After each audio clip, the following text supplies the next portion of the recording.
गोपाल राधे कृष्ण गोविंद गोविंद गोपाल गोविंद गोविंद गोपाल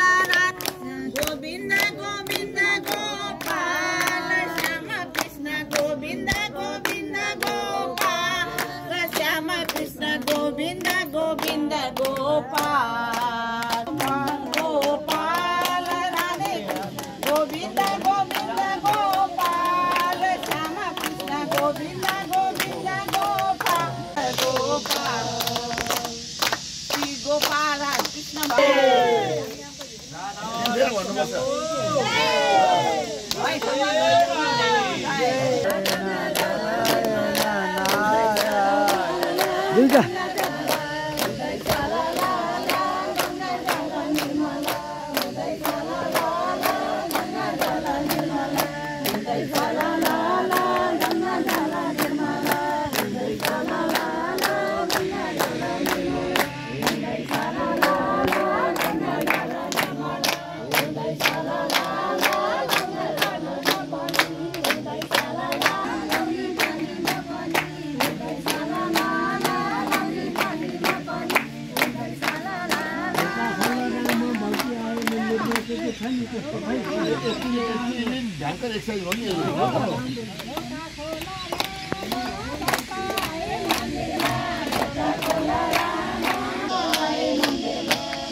को खेला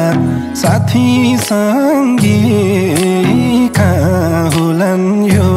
बेला कस्तो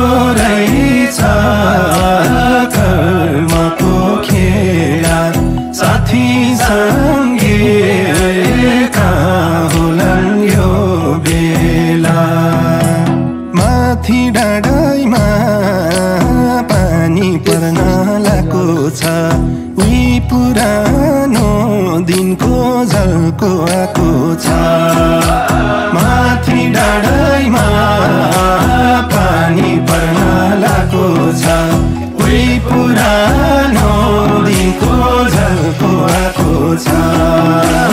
उही पुरानो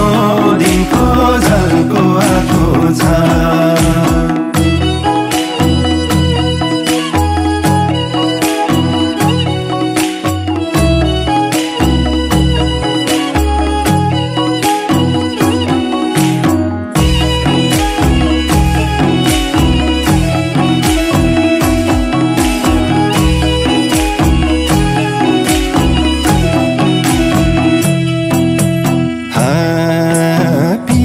थिएन भुले नि जति दिन घरै नआई हराउँथ्यौं कति दिन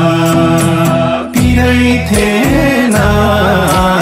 भुले नि जति दिन घरै नआई हराउँथ्यौं कति दिन माथि डाँडाइमा पानी पर्न लागेको छ उही पुरानो दिनको झल्को आएको छ माथि डाँडाइमा पानी पर्न लागेको छ उही पुरानो दिनको झल्को आएको छ उही पुरानो दिनको झल्को आएको छ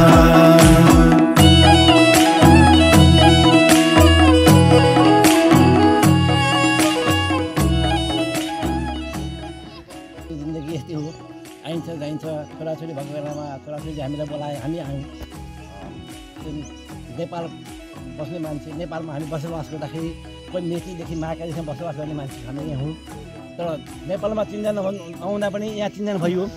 एउटा कमिटी बनाइयो यो कमिटीलाई हामीले नेपाल जाँदा पनि सम्पर्कमा बस्छौँ हो एक अर्काको सम्पर्कमा कुरा गरौँ यहाँ मात्रै छिनिक याद नगरौँ नेपाल जाँदा पनि याद गरौँ सबैले होइन त्यो र यो जुन कमिटी छ जुन हाम्रो यो अभिभावक कमिटी समाज छ त्यसलाई उचाइमा पुगाउँ एक अर्काको मनमुटाव नगरिकन हामी यसको लागि आएको हौँ छोराछोरीको लागि आएको हौँ र हामी नेपाली समाज भएर बस्दाखेरि सबै मिलेर बसौँ र यसलाई यो कमिटीलाई अलिक नै उचाइ पुगाउँ त्यही भन्न चाहन्छु म र आफ्नो धारणा यही हो बसौँ कहिले फोन गर्नु भने काठमाडौँ जाँदा म पनि हुन्छु कहिले म चितवन जाला फोन गर्नुला भेट हुनुला त्यही गरौँ होइन नेपाल काठमाडौँ स्वागत छ तपाईँलाई काठमाडौँ तपाईँलाई बोलाएको मैले आउनु भयो नि त के होइन जोस् यहाँ मात्रै चिन्ता नसम्झौँ नेपालमा चिन्जान छ भनेर सम्झौँ क्या पहिले भेट्दाखेरि नचिने पनि अहिले चिन्जान भयो नि त त्यसलाई निरन्तर दिउँ भन्ने पक्षमा छौँ ल त्यही मेरो कुरा हो नमस्कार अत्यन्त अब छोटकरीमा भन्छु म के भन्छु भनेदेखि उहाँको यात्रा चाहिँ सुखद होस् अरू म चाहिँ बोल्दिनँ आफैलाई चाहिँ अवश्य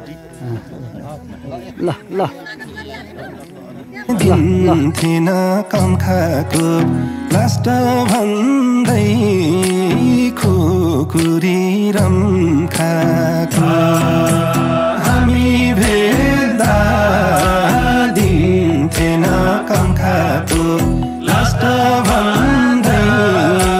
खुकुरी रम खाएको माथि डाँडाइमा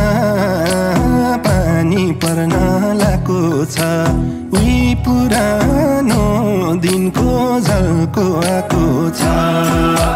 माथि डाँडाइमा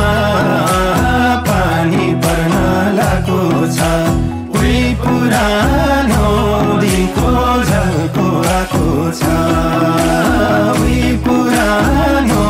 दिनको झल्को आएको छ